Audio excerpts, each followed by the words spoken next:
Bien, Emmanuel, satisfait ou frustré par cette deuxième place? Frustré, content d'être sur le podium, mais voilà, c'est toujours compliqué d'aller chercher de la satisfaction quand on était venu pour gagner. Donc voilà, un peu frustré, un peu déçu, mais je pense que voilà, quand on fera le débrief avec l'équipe à froid, il y aura quand même la satisfaction d'être venu chercher une belle deuxième place ici. Alors on te connaît aussi comme pistard, alors est-ce que malgré tout tu apprécies ce genre de course où il y a à la fois du vent, des bordures, des pavés, des monts, c'est très différent de l'exercice de la piste, hein. C'est sûr, c'est différent, mais voilà, c'est un format de course que j'aime énormément. J'ai découvert les pavés cette saison et c'est quelque chose qui me plaît. Donc voilà, les bordures, j'ai l'habitude, le vent, j'ai l'habitude aussi. Et je pense qu'on a un beau collectif qui est Airbnb développement et je pense qu'on fera de belles choses cette saison sur ce genre de terrain. Alors on voit qu'il y a souvent des coureurs de l'équipe développement qui font aussi des courses World Tour. On l'a encore vu hier avec Mathieu Bredan qui était au centre commune et à Lillers, mais qui gagne hier à Denain, à l'échelon supérieur.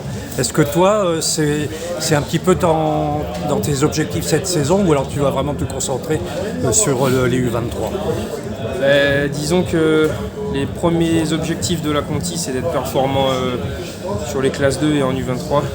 Donc voilà, après on court quand même pas mal avec la Roll Tour, mais c'est vraiment dans un but d'apprentissage et de progression. On est là pour aider les leaders, comme j'ai pu le faire au Samin.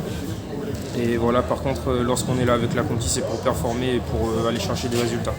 Franchement, quel est ton calendrier à venir là?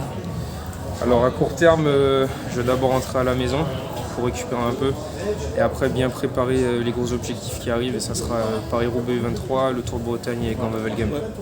Et justement, Paris-Roubaix, tu as déjà fait une reconnaissance puisque bon, cette année, effectivement, les espoirs vont arriver en même temps que les élites et les juniors. Ouais. Pas encore de reco, mais voilà, ça va pas tarder. On a un staff et des DS qui font du super boulot, donc on a commencé à étudier les parcours et voilà, la reco c'est pas encore fait, mais ça arrive bientôt. Justement, est-ce que c'est une course que tu appréhendes, sur cette course qui fait quand même un peu peur, notamment quand on l'a jamais disputée, quoi? Appréhender, je pense pas. Après, voilà, forcément, c'est l'un des plus grands monuments, certainement la plus belle course du monde. Donc voilà, ça fait toujours un petit quelque chose.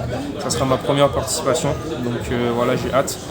Mais je sais qu'on a des coureurs d'expérience dans l'équipe qui l'ont déjà faite. Et donc voilà, on aura un gros collectif, on va essayer de performer et de jouer avec nos armes. Donc ton objectif pour Paris-Roubaix, ce sera déjà de terminer, c'est déjà une belle performance. Déjà terminé, ça serait bien.